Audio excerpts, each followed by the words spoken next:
There's companies that have hardly any turnover, and they're listed for 400 million market cap. I mean, that's insane. Hello, bonjour, and welcome to the Don't Waste Water podcast. I'm your host, Antoine Walter, and in today's episode, I'm so glad to welcome Reinhard Hübner as my guest. Too much stupid money is chasing too little good targets. Reinhard is the CEO of SKion Water, a water company that went from 0 to 750 million euros of yearly turnover in just a decade. Crystal meth is surely not good enough. I want some of that stuff for my next party, but it's probably toxic. Last year, SKion Water won the prestigious Water Company of the Year award, even if I would bet that many simply never heard the company's name. Why so? Well, because SKion is built from 17 public acquisitions and probably a bit more behind the scenes, as Reinhard reveals between the lines. And to that extent, SKion Water is quite a unique beast in the water industry, as it applies an approach that's similar, for instance, to Danaher, but on purpose and by design at a different position in the water food chain, as a kind of decentralized and rapidly growing EPC conglomerate. So, if you've ever come across Vivo, Envirochemie, PAC, Eliquo or Sembrain, which was on that microphone not so long ago, you indeed were facing a SKion Water company. But what's the logic behind this methodic building of the perfect portfolio? What are the secrets of this fast-rising water empire? What were the mistakes that were made on the way? And what can you learn from all of that? How can it inspire water entrepreneurs and investors? The architect that built SKion Water, Reinhard Hübner, answers all these questions and even more in an impressive act of transparency and in an incredibly actionable and inspiring way. I'll swiftly leave him the floor. Let me just remind you that if guests of the quality of Reinhard Hübner come to share their wisdom on my microphone, it's because of the growing community of people that listen and share each of these episodes. So first, thank you, and please, if you like what you hear, share it around you. Come on, do it, and I'll meet you on the other side.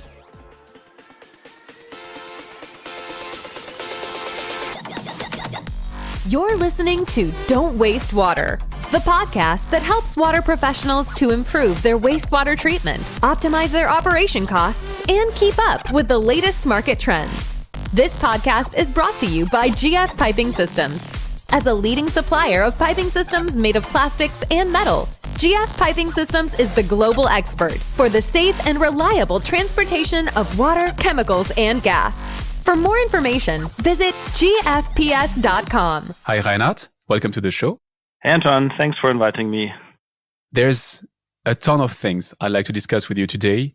It's not every day that I have someone which is featured on the Water Technology Power List, which is also featured on the most transformative leaders in the water industry list. So you can guess that I have many things which I'd like to discuss with you. But that all starts with my good old tradition of the postcard. And you're sending today a postcard from Frankfurt.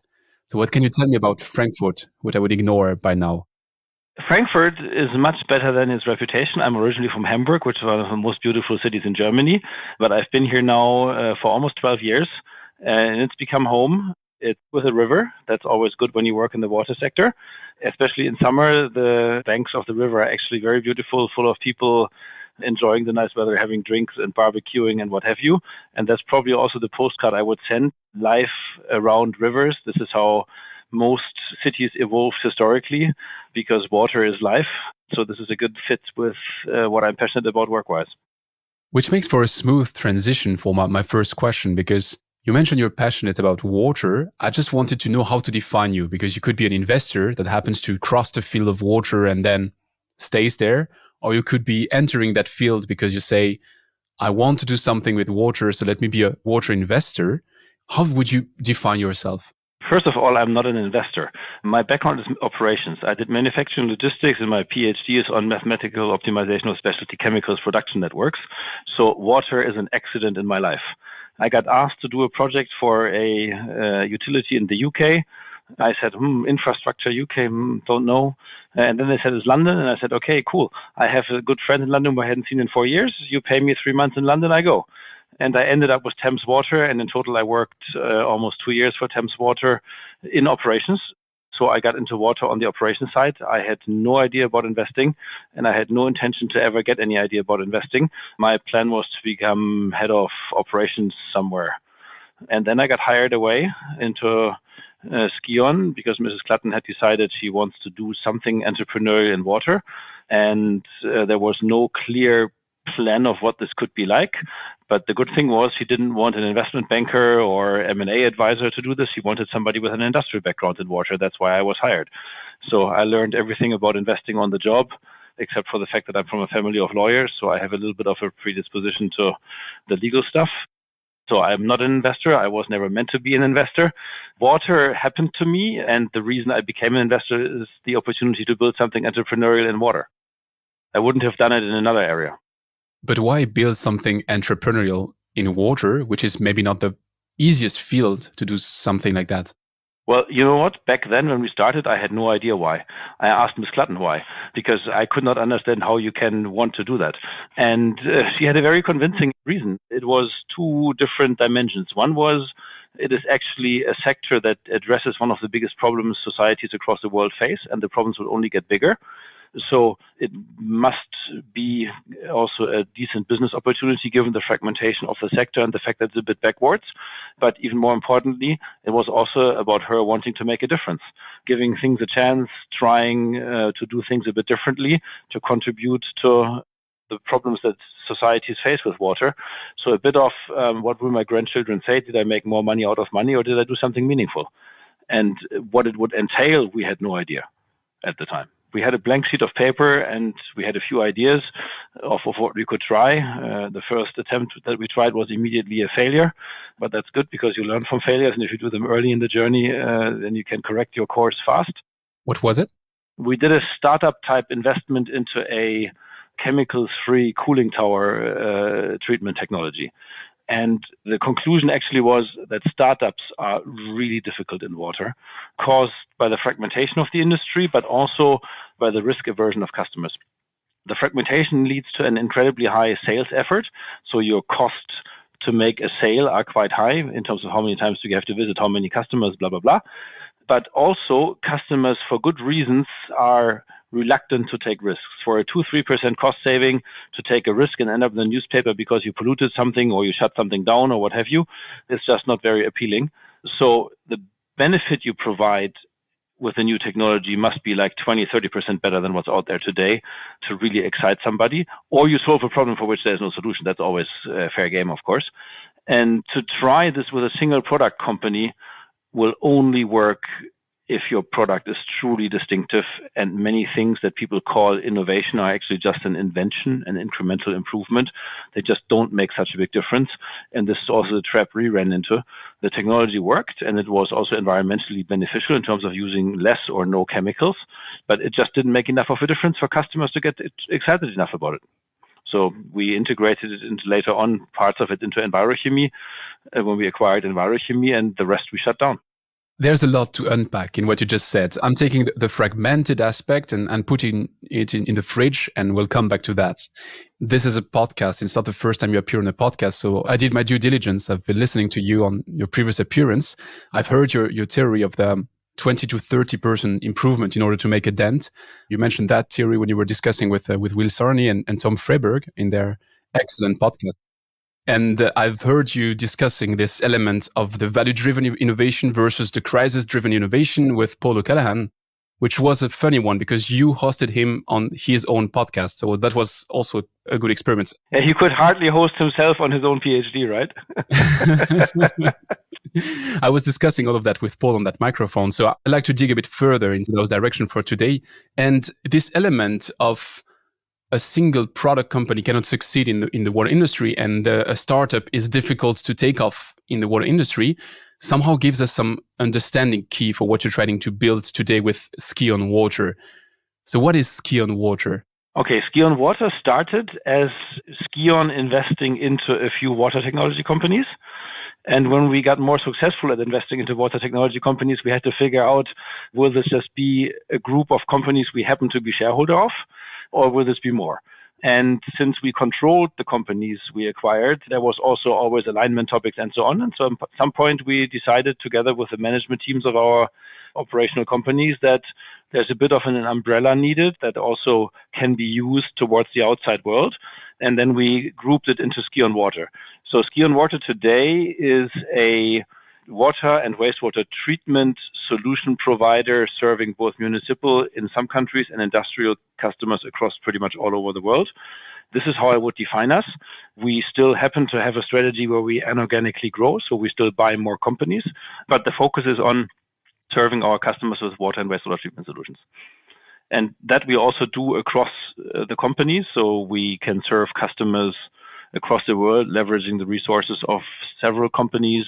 We share technologies, we develop markets and customers together. So there's a lot of collaboration behind the scenes, but to the outside world, also the companies stay very independent.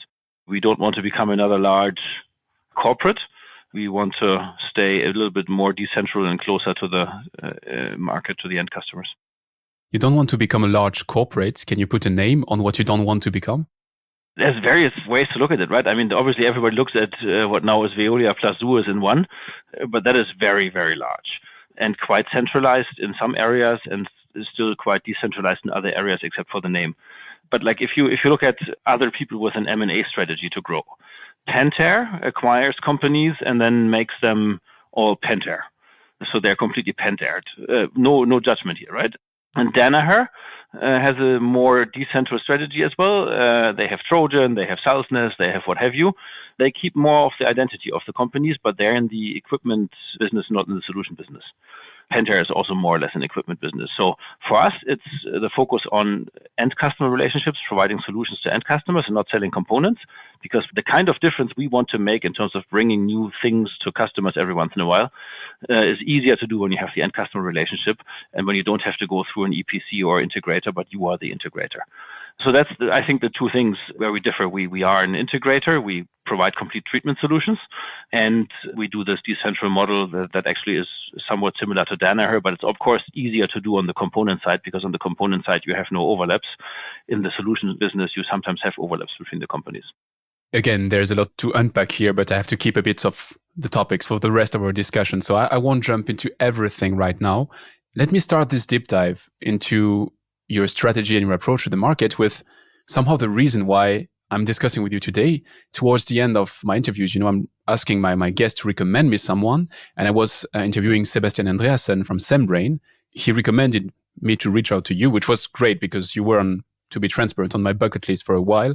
But the reason why he recommended you is because SemBrain just got acquired by Ovivo, so by SKion Water.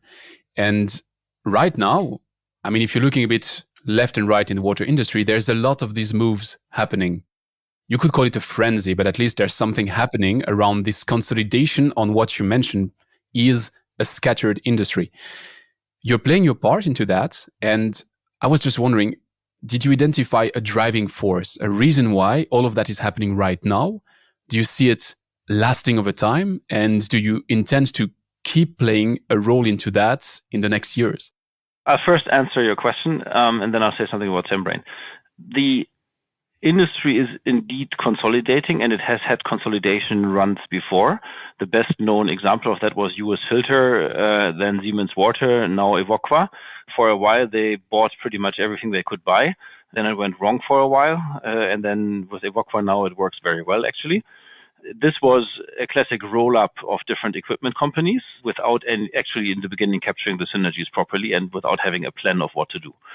And now there is a plan with Evoqua that works, but it took a few owners to get to that point. The result has been that there's no mid-sized companies anymore. There's lots of small ones, but the mid-sized with a few hundred million in turnover are gone, and then there's the big ones. The market structure still is quite similar. So when we looked at North America a few years ago, there was hardly any company in the range of, say, 75 to 200 million turnover. There was the small ones, and then there was a few very big ones. And we were actually lucky with Ovivo that they were in the range of 200-300 million and that we could take them from the stock market. This is still the case. So you really have to do small buy and build. We buy companies with 1, 2, 3, 4, 5, 6, 7, 8, 9, 10 million in turnover. Not always, but we do that.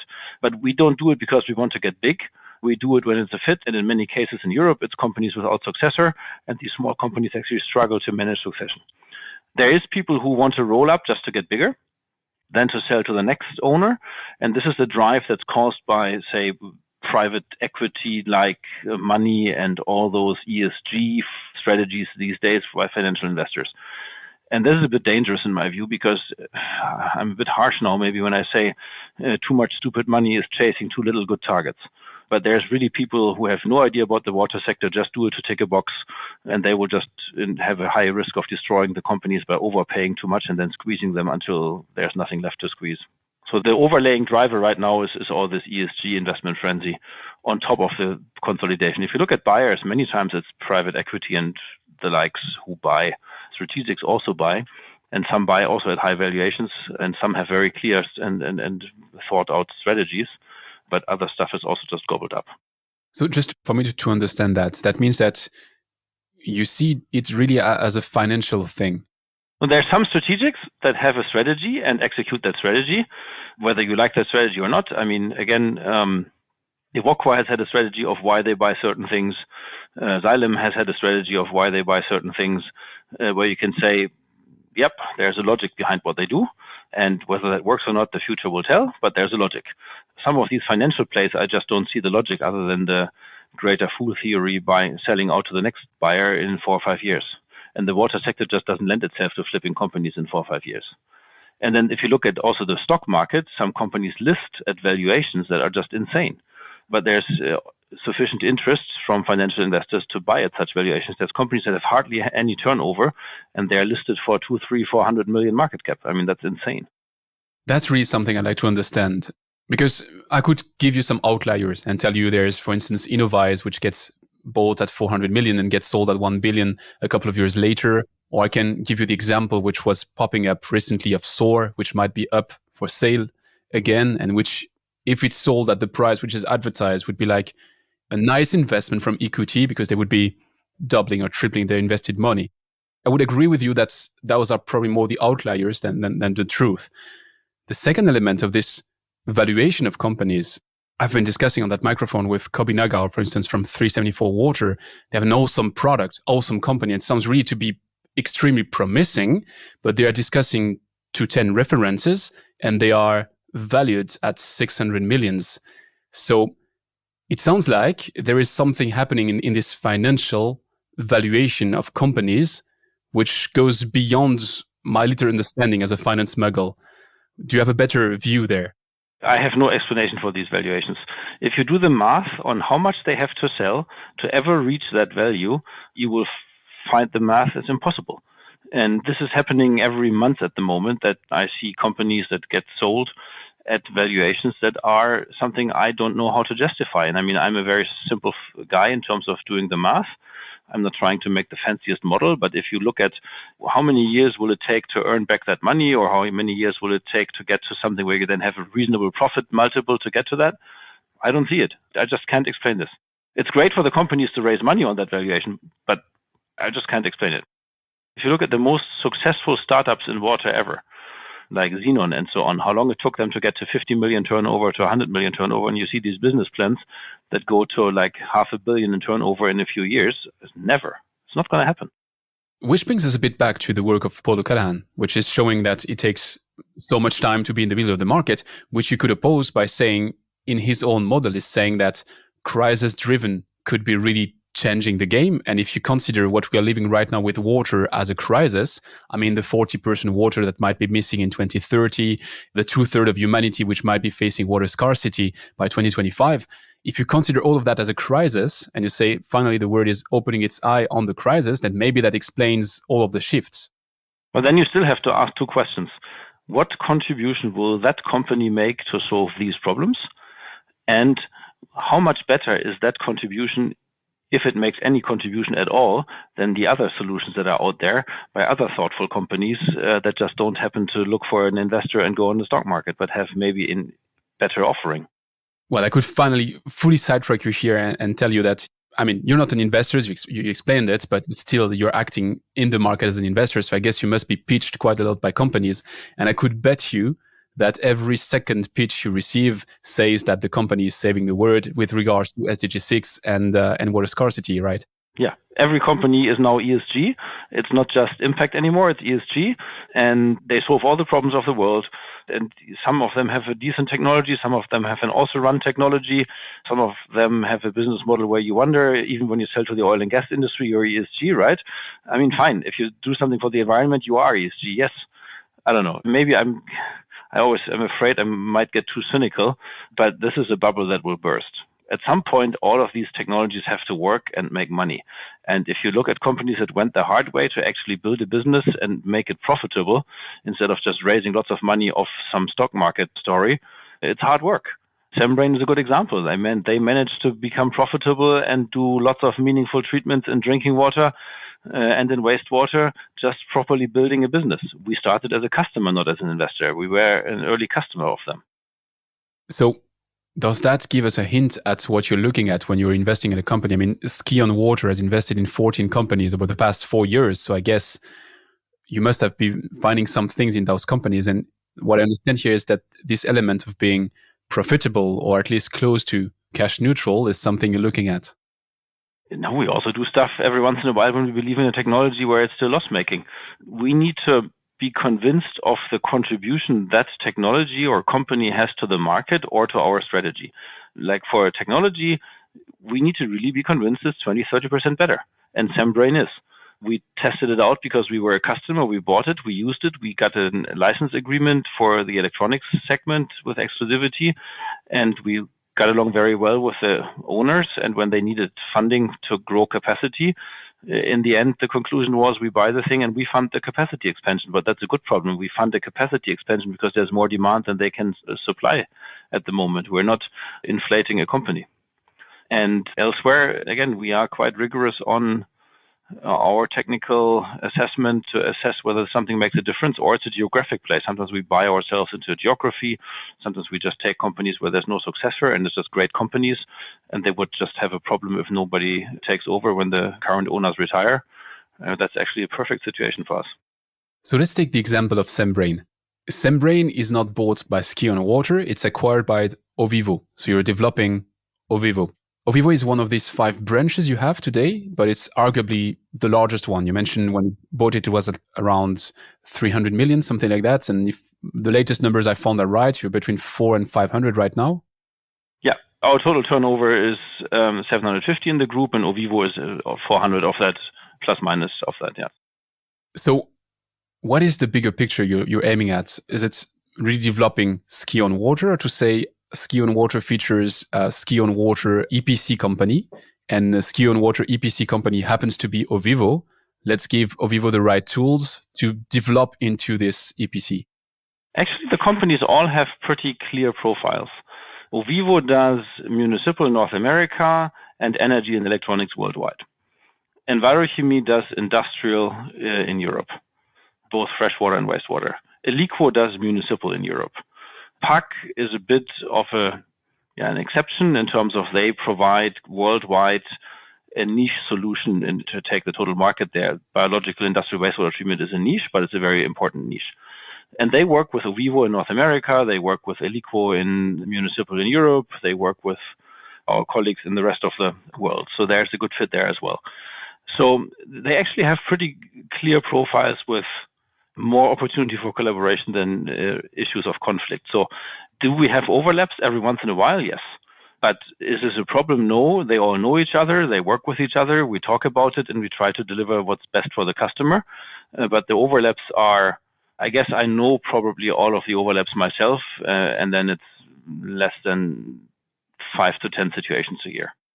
If I'm playing the devil's advocate here, you mentioned, for instance, Eliquo would be municipal Europe and Ovivo would be municipal North America. And let's say both have, they have an incredible path. They keep growing. At some point, both have to become global one way or the other. No, that's interesting. But municipal, every country is different. In Germany, we have tenders that are so-called bill of quantity tenders, where an engineering firm designs and we just execute. We have an amazing team of blue-collar employees who build the plants and do the work. In the Netherlands, it's a EPC-like business where together with the customer the solution is designed. We and the customer design the solution, and then we orchestrate the delivery. In the UK, we're tier 2. We provide core treatment technologies, for example, for nutrient removal.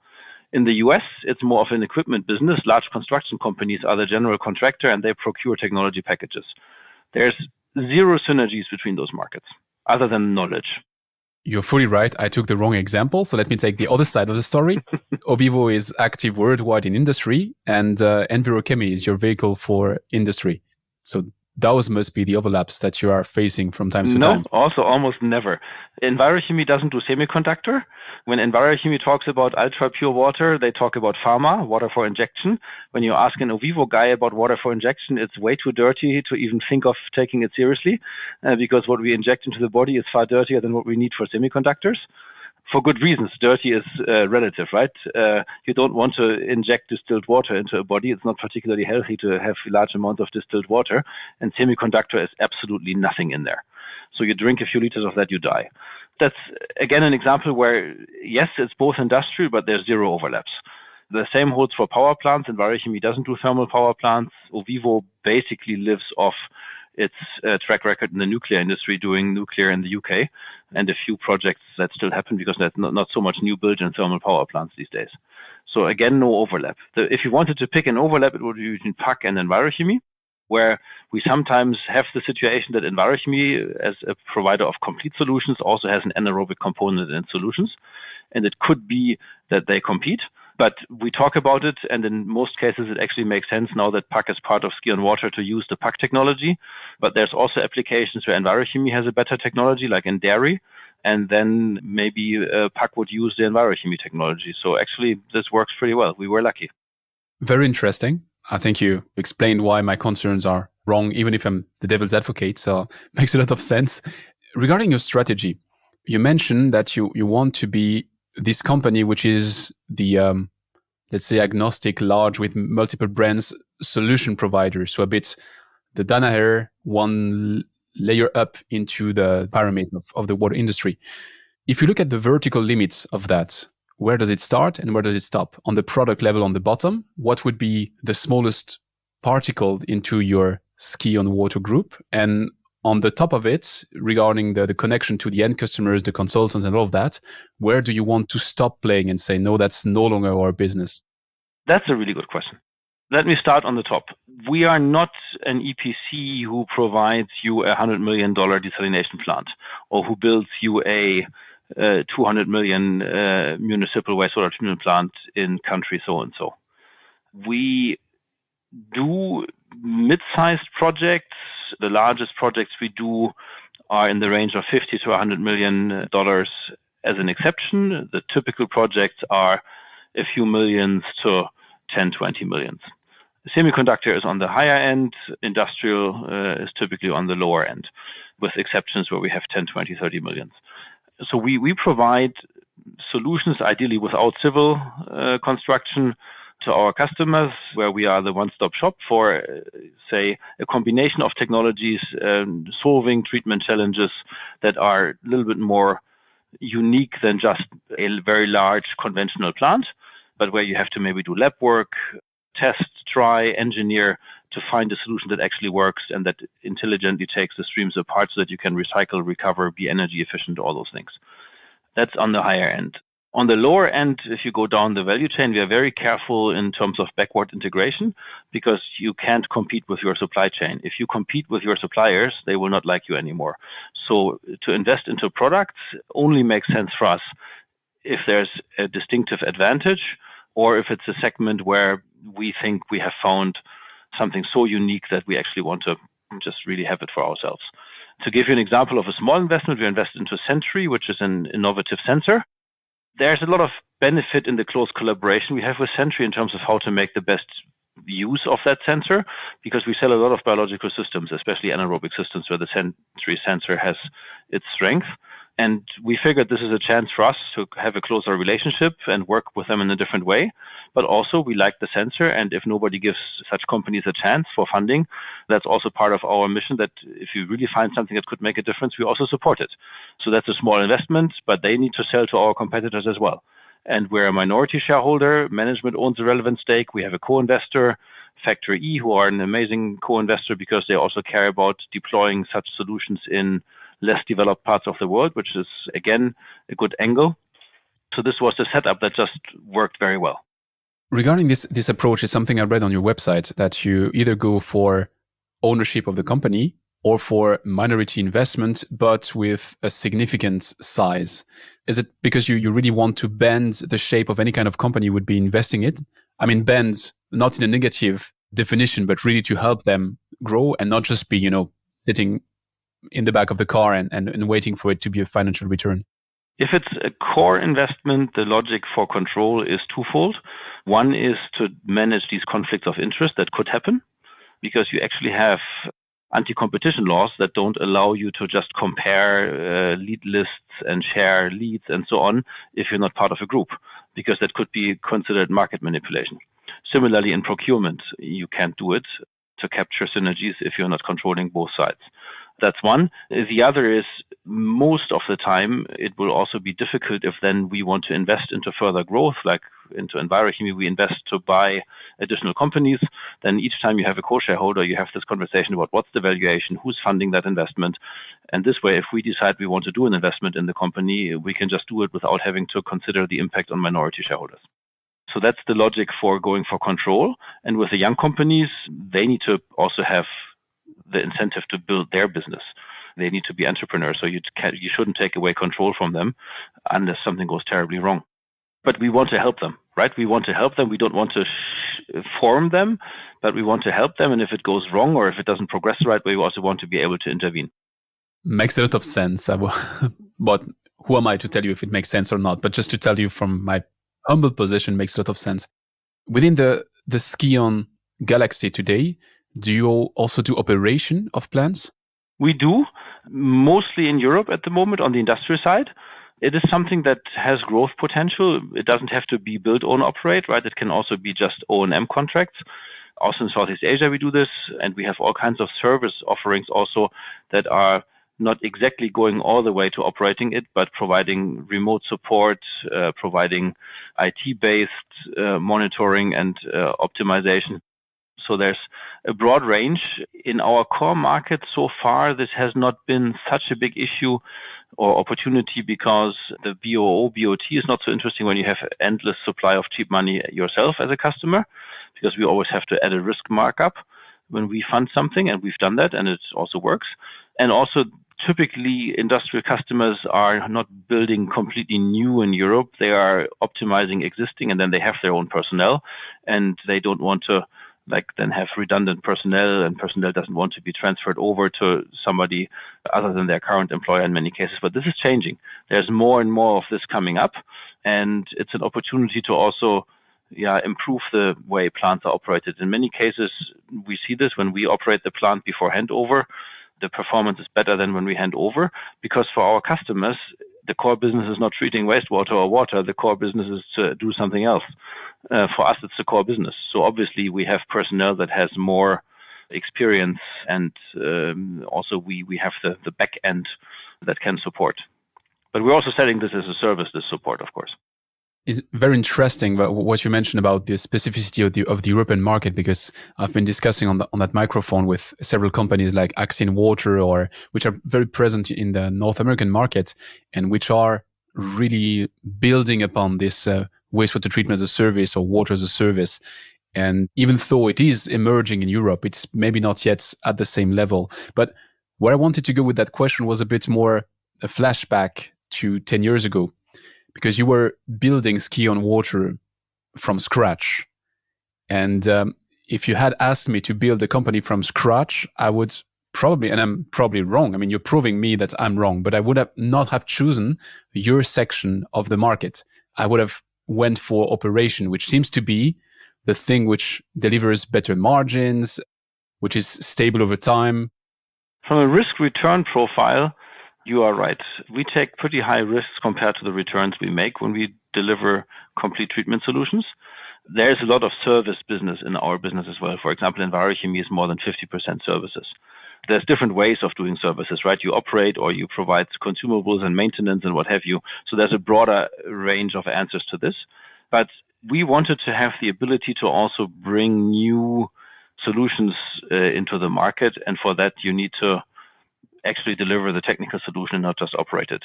We happily will operate, and it's a growing market segment for us to operate. There's also systems where we basically get paid by cubic meter treated. By the way, in the Corona crisis, some companies learned the hard way that when all of a sudden manufacturing stops because factories are shut down, it's not so nice to just have all your revenues be paid by cubic meter treated, because when there's no wastewater anymore, you get no turnover. It's a mix, and the operations segment is growing.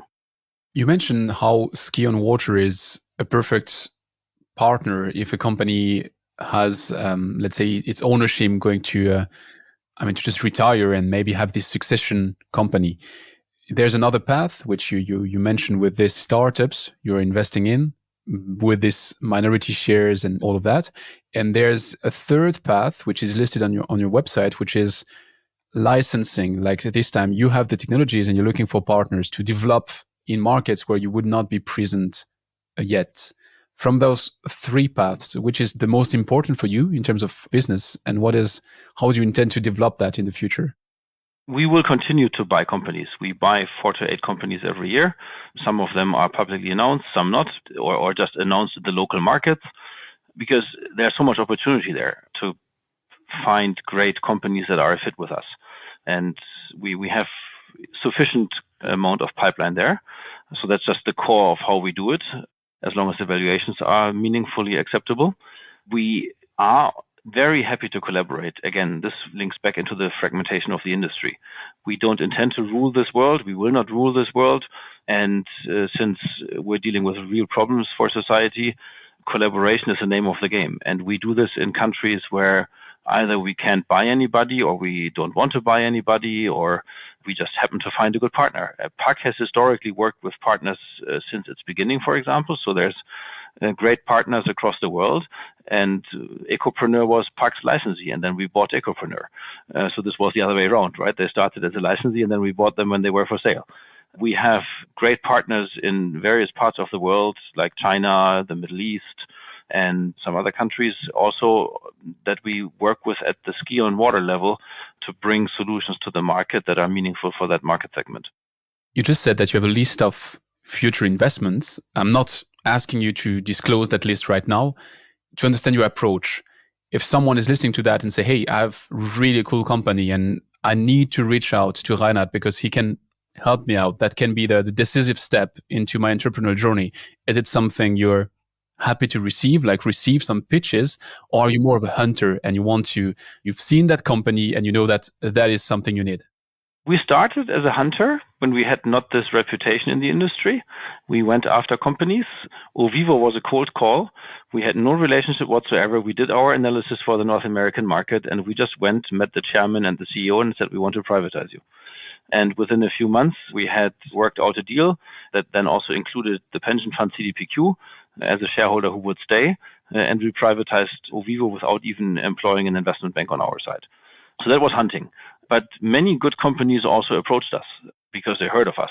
When we bought what used to be called KG Nellingen in Germany, now it's Elikvo KGN, which is more the drinking water side of our municipal business, they had an offer from a large corporate to get acquired because they also long-term had a succession topic, and they heard about our reputation and how we do this in the German market from Elikvo Stulz, and then they approached us and said, well, we want to talk to you to see if this is an alternative, and it ended up being the alternative. So it's a mix. And increasingly with how well known we are, we get approached and we will look at every proposal and everybody will get an answer in a relatively short period of time. And we've come across amazing companies from cold call situations, and also some of our partners in the world. They just cold call, found us on the internet and approached us, and it's turned out to be extremely successful relationships. So yes, we are available. So that was Reinhard Hübner, the investor, which we've been discussing now for some minutes.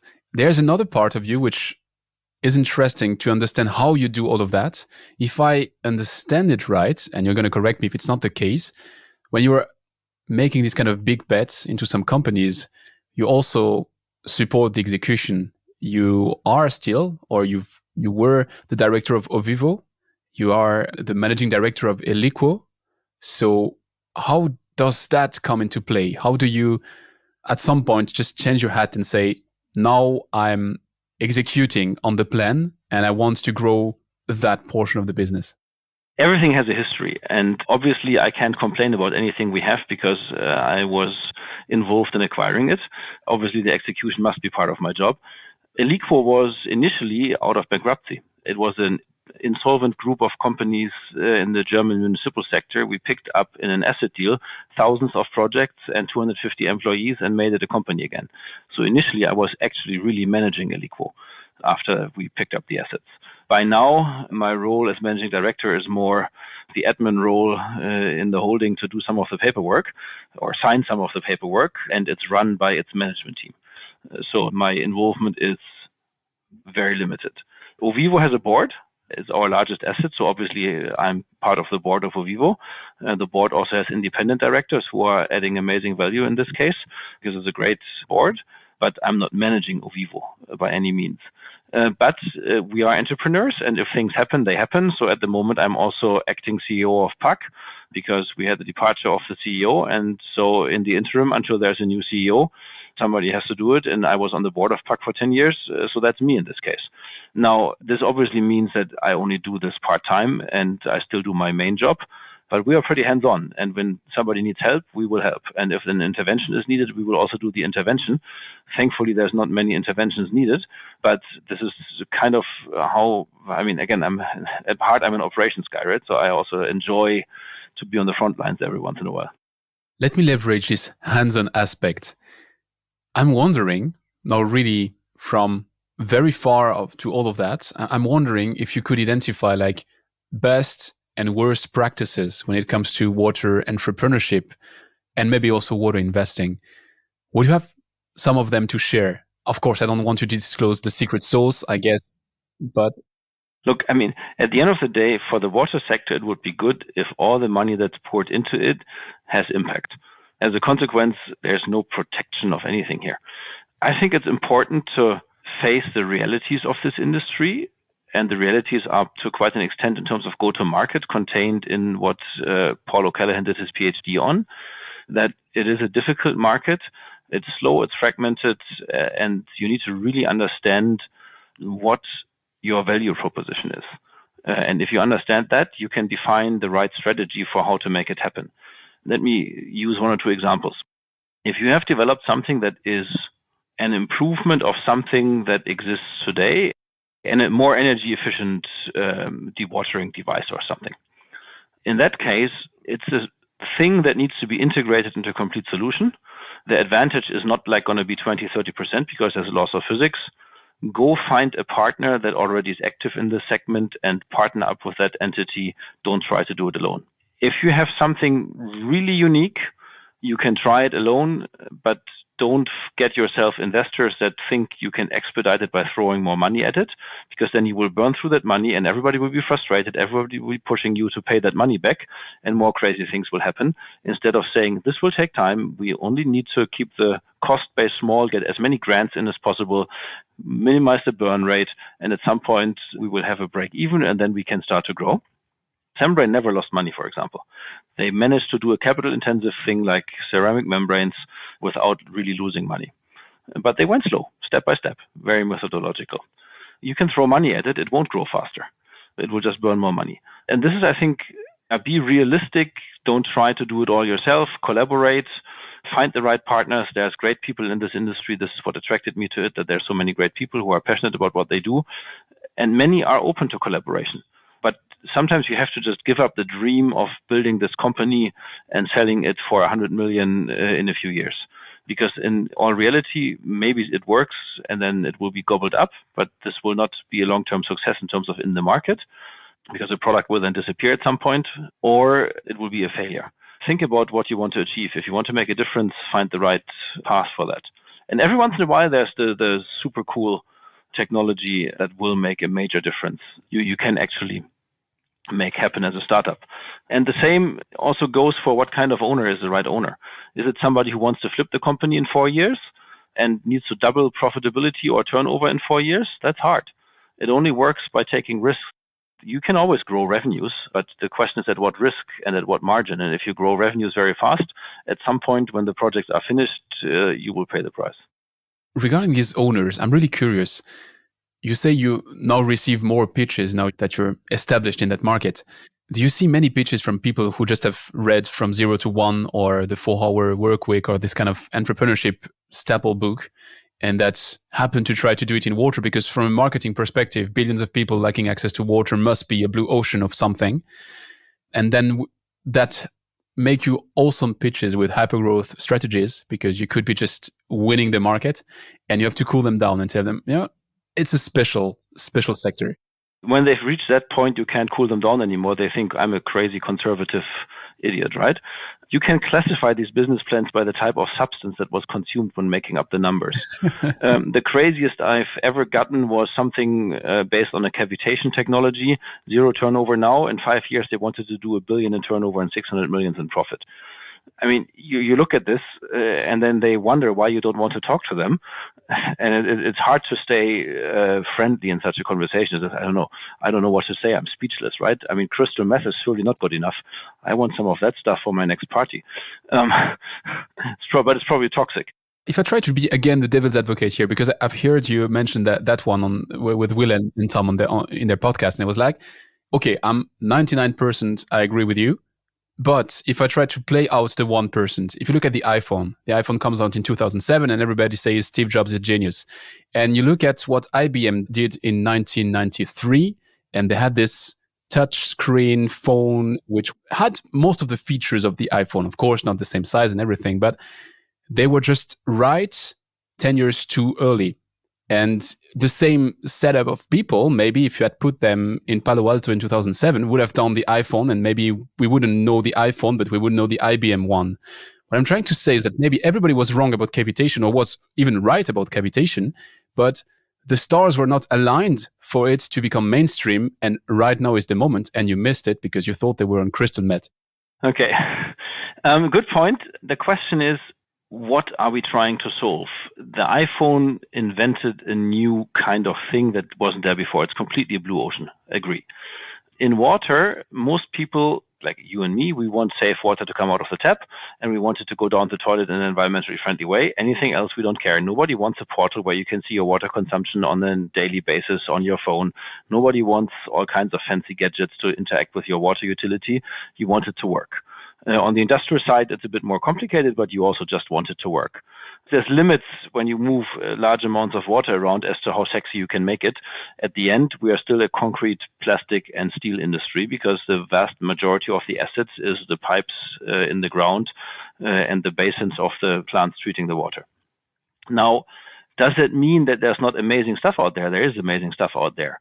But in a fragmented industry, you will never grow that fast. And sometimes also you should really challenge the basic underlying scientific principles of what you're saying. When somebody tells me that electricity consumption of an iPhone, and I've had that case, is good enough to remove PFAS in relevant quantities from water, then this is against the laws of physics and chemistry. Same as you claim you can do desalination without energy. Everybody has to deal with the osmotic differential, and no scientist can find a workaround. The only question is, can you find waste energy or something that you can use to make it theoretically be energy free? It's not energy free, never. And stick to first principles, and then the claims implode. And also, everybody tried to do gasification of sewage sludge. It's a really interesting technology conceptually, because you directly convert it to gas, and then you can use something with that gas. Everybody who's tried so far has failed because of one simple thing, which is the ash melting point of sludge, where you get tar formations and then you have a very dirty gas, and then it becomes prohibitively expensive. We are really open-minded. We looked at 10 to 15 installations ourselves. We went to the installations to take a look because we really wanted to find one. But none of them is still working. So can this miracle happen? Maybe. But at least be humble and think about all the people who have tried before and failed, and find out why you will make it and what's different between what everybody else tried. That's maybe a bit the summary. One of our values is curiosity at SKion Water. So we really try to look at anything that is proposed to us We look at it, but we also treat it with a grain of salt. And if then they can't even tell us how it compares to established technologies, what the energy balance and the mass balance is, and how that compares to established technology, then maybe do your homework and do a proper energy and mass balance before, because any customer will want to see an energy and mass balance as well. Do you also look at what is done in the university and in academia? Because they are not that much hotspot in terms of water universities, so you could be monitoring them quite closely, and sometimes they have technologies which are mind-blowing, but they are maybe not the right entrepreneurs to develop it. So maybe you could be the entrepreneur. We collaborate with universities. We are very well integrated in the Dutch water sector, for example, with Wageningen and Delft and Wetzus. We also work with several German universities, do research projects together with them, and this is also a good pool of employees for us when they graduate, the students we work with in these projects. We have done work with the University of Washington in Seattle, for example, at Ovivo on technology development. So we do work with different universities, and also we are invested in the Emerald Water Technology Fund. So this way we get access to the venture capital scene with locations in Singapore, Europe, and North America. So that's also extremely helpful in terms of seeing things. So yes, we do. Can we do a bit more? Yes, but also we are fully loaded with customer work. So there's limits as to how many of these research projects we can engage with in parallel. Okay, I'm not opening the venture capital door, because if I do that, then I have to pick one more hour of your time. So maybe that is something for a sequel. Last question for me in that deep dive is, what do you see as the future of SKion Water? If you look in 5 or 10 years, what will tell you? I mean, 10 years is the double of your current lifetime. So let's say when you reach that milestone, what tells you that you've succeeded? For us, it's not about size or anything. We want to be perceived by our customers as the group that solves their water and wastewater challenges in a innovative and environmentally sustainable way. And we want to be able to also really solve their problem and support them with operations and maintenance and what have you. That's one. Hopefully there's a list of young technologies that we manage to support on their path to adoption. It can be that we only supported them for part of their journey and that's it. It can be that we are just a customer, but maybe we were the first customer or the second customer, but still it would be nice. Maybe also we own a few of those, but that's not what it's necessarily about. And in an ideal world, what we are still working on is also how to bring solutions to less developed parts of the world that are affordable enough to not require, say, subsidies or grants or what have you. We have started this work with the membrane on borehole water in contaminated wells in Africa. We had a first iteration on this, but the product is not robust enough yet, because the ambition is that the product is basically everything else around the membrane is produced locally and integrated locally. We wanted it to be basically a bucket that can be hand operated with a membrane in there, so high tech and low tech combined. First version worked, but I think it's not robust enough yet. But this ambition to also do something in those parts of the world where people are less fortunate in terms of quality and quantity of water, that's also part of it. And if in 10 years there's this group that maybe is by then still somewhat bigger, but especially still this group of people who like to work together and work together because of the passion for water and makes things happen, then that's success. I think I'd like to see that success.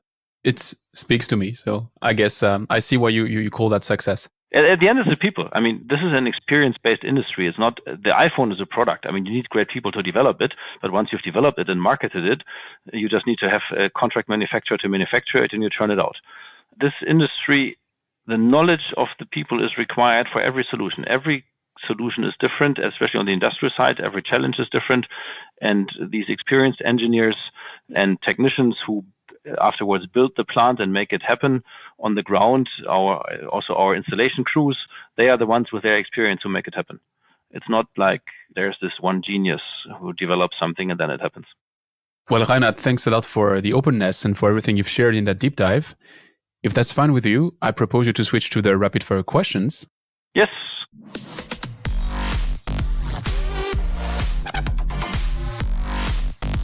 It's time for the rapid fire questions. So in that last section, I try to keep the questions short and you can keep the answers short as well. And that all starts with, what is the most exciting project you've been working on and why?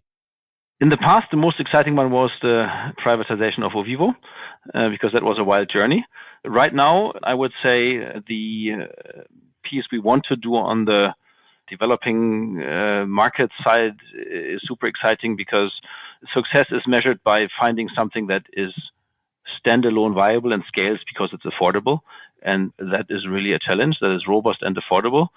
And also, obviously, it's something that we do next to the day-to-day work of dealing with customers. So I'm really excited about that one. Can you name one thing that you've learned the hard way?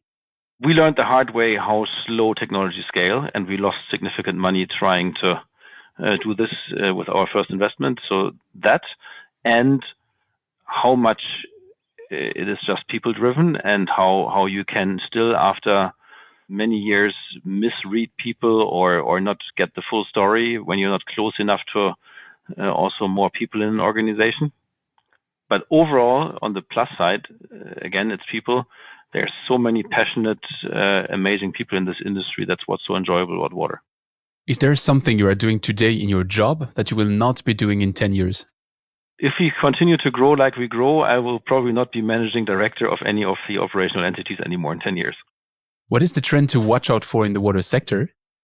I think there's a lot of potential from digitalization, and everybody talks about it, but it needs to be done the right way. AI doesn't solve the world, and it's a black box, but there's a lot of potential there. So I would say that's one of the strongest trends, but the other one will be still closing loops decentrally, more decentral recycling, recovery, more decentralization, different architecture of also urban infrastructure compared to what was built historically. Plus, there are good chances that these two trends walk hand in hand, because if you work decentralized, you need to be digital. Yes. Digital is not, I would say, a strong vertical into SKion right now. Does that mean it's somewhere in your stack of companies yet to acquire, or something you build organically? No, we don't announce everything we do. We bundled our digital activities into a company in Canada called In Control. And with them, we develop both solutions for our internal optimization of treatment systems and so on with digital tools, but we also sell and provide something to customers and other industry partners. For example, we have a solution called Ops Control, which is a app-based solution for operator support that gives video instructions and manuals, but also allows to do operator rounds, but also allows to remote control plants. And this we are open to provide to anybody who's interested in using that, because again, it's not about us ruling the world. It's about helping our customers operate the plants, and we are very aware of the fact that they also have equipment from other vendors and plants that were built by others. But at the end, we want our customers to succeed with their plants, and we're happy to open this up to other players in the industry. So you said it's not about you ruling the world. Still, here's my second last question. If you were a world political leader, what would be your first action to influence the fate of the world's water challenges? This is super controversial, but we need full cost recovery. If the systems can't pay for themselves based on the fees they generate, they will always be influenced by politics, by budget constraints and what have you. And the success of the countries that have very well-functioning utility sectors is also full cost recovery. Because at the end, it needs to pay for itself. We accept that everybody pays for electricity, everybody pays for internet, not just full cost recovery, but also a healthy profit for the providers. And in water, they can't even recover their cost in many countries. And I'm not saying we need to privatize the water sector for that. That's not the point. But a utility needs to be able to cover its costs from its revenue, not be depending on begging for money somewhere. 3 short thoughts on that. First, I fully agree with you. And you have to know that we are a minority. So every time I'm mentioning that, I'm told that I'm a bad capitalist devil for saying that. The second thing is, I don't know if you've read David Lloyd Owen's book, Global Water Funding, but he's making the case about that and how this cost recovery aspect is very important, something we've discussed on that podcast microphone as well. And yeah, actually, I've condensed my 1 and my 3 together, but I was giving a conference last week at a university in France, and all the questions toward the end of the conference were leading towards, you're just supporting big capital when you're saying that water should have a cost. what's the next thing? We should pay for air or whatever. And people are really mixing this element of paying for water and paying for the treatment it involves to purify water at different stakes in the water cycle and also conveying the water. So long sidetrack from my end, sorry, but just to say I fully agree with you, and it's good to hear. And you can see this. I mean, wherever people don't pay for water, the consumption is substantially higher. When East Germany reunited with West Germany and water meters were introduced, consumption collapsed. And if you look at the UK or Ireland, where there's no proper metering of end customers in many cases, you have much higher consumption, much higher water losses. It just doesn't work. There's this thing with Adam Smith and diamonds and water, right? Diamonds have no value in use because they're utterly useless, at least when you have them as a person. I mean, industrially, you can use them as a very sharp, hard tool to cut things and so on. But when you have a diamond, it's useless, right? But you're willing to pay a lot of money for it. With water, there's a lot of value in use because without water, you die. But still, mankind is not willing to pay for water. That's one I'm going to steal from you. I didn't know that exact one. I'll send you the proper quote.